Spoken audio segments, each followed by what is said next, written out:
Alright, I'm here to show you what a perfect margarita is, at least in my book. We've got limes, essential in margaritas. Already cut this one in half. We also have these key limes, Mexican limes, whatever you want to call them. What I do with these is, if you can see it, I slice it in two spots in the middle. That centerpiece, that's going to be our garnish. One of these is going to be squeezed into the margarita along with half of one of these limes. And the other half of the key lime I'm just going to use for rimming on the edge of the margarita glass. Now, first thing is choosing your tequila. As you can see over here, I have a silver, I have a reposado, and an añejo. All dependent on how long they're aged. So what's going to classify it as a silver, repo, or añejo. I'm going to be using Corralejo Reposado because this is one of my favorite reposados. Alright, there it is. I've also got Herradura Añejo, which is great. Another great reposado is Herradura Reposado. First thing we do is start out with a shaker. I'm going to squeeze. If you have one of these lime squeezers at home, awesome. If not, you're going to have to squeeze them by hand, any other kind of press, whatever you can imagine. Alright, take half, toss it in there, squeeze that about in there. Should be anywhere between, depending on the size of the lime, half an ounce to an ounce of that. This one looks like it's probably about half to 3/4. That's why I'm going with these little key limes. Just add a little zest to it, a little tangy. That should be enough lime juice. Alright. After that, I personally go with agave nectar. A lot of people put sugar in their margaritas. I prefer to put sugar that comes from the same plant that our tequila comes from. Depending on how much sugar you want in there, also between ½ ounce and an ounce. And you can adjust it later. If you think it's too sweet, add more tequila. If you think it's too bitter,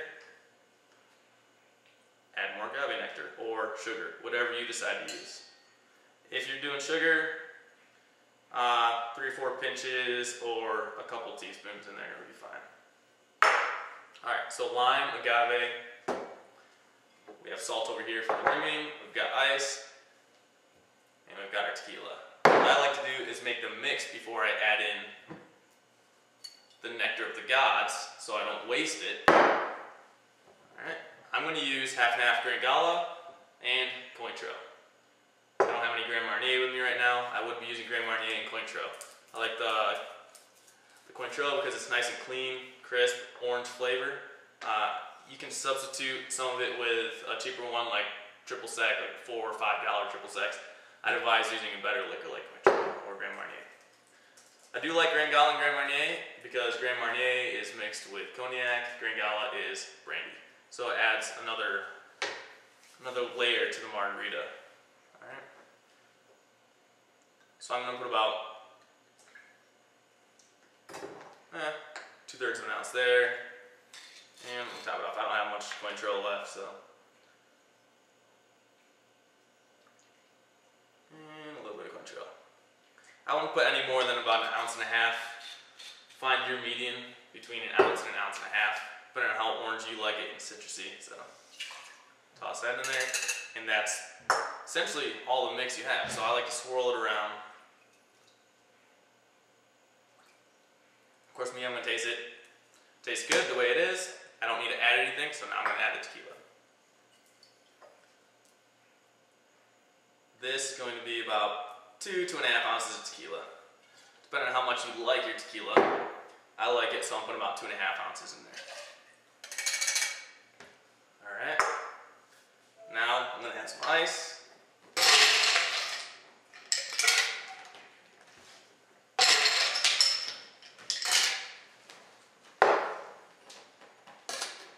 Time to shake it. Don't take it too long because you get it too watered down. You'll notice if you shake it too long, it'll just taste like half water essentially. But shake it enough to reduce some of that lime juice to get nice and cold. That should be enough. Once your metal shaker, if you're using a metal shaker, it's nice and frosty. That's about when you're done shaking. All right. Now, again, we've got this garnish, and we've got our salt. So what I'm going to do with this other key lime half, I'm going to slice it. It's like a little wedge. They do have more seeds in the small ones, so just be aware as to not get too much seeds in your drink. Especially if you're using a straw, it might not be pleasant. I'm only going to do about a third to half of this. I'm not a big fan of salt with tequila unless it's cheap tequila and I'm trying to get it down, so we'll use that. And then we'll take it, only rub the outside edge in the salt.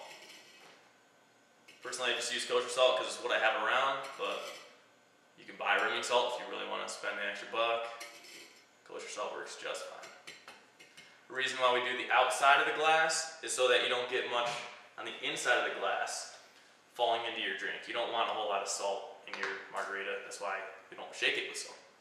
So we can do it on the rocks or neat. Throw a few in there.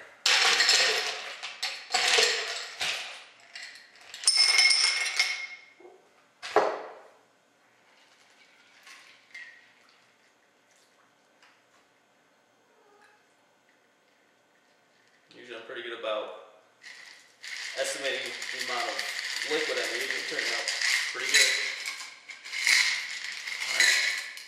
Alright. Now you take your little lime wedge and boop, pop right on there. I did make a slit in there so it stays on there. I put it right up against the edge of the salt. Looks nice and pretty. There is my version of a perfect margarita. You can try making that with any kind of reposado. Añejo's really good as well. These bottles over here are between the $35 and $45 range, so it's not going to break the bank too much, and they're well worth it. If you like the silvers, good things to do with the silvers are flavored margaritas. Tends to bring them out. Possibly hibiscus margarita, which I'll show you in another video. Chambord, Palma, other liquors mixed in with there, adding that little fruity flavor to it. Brings out the silvers.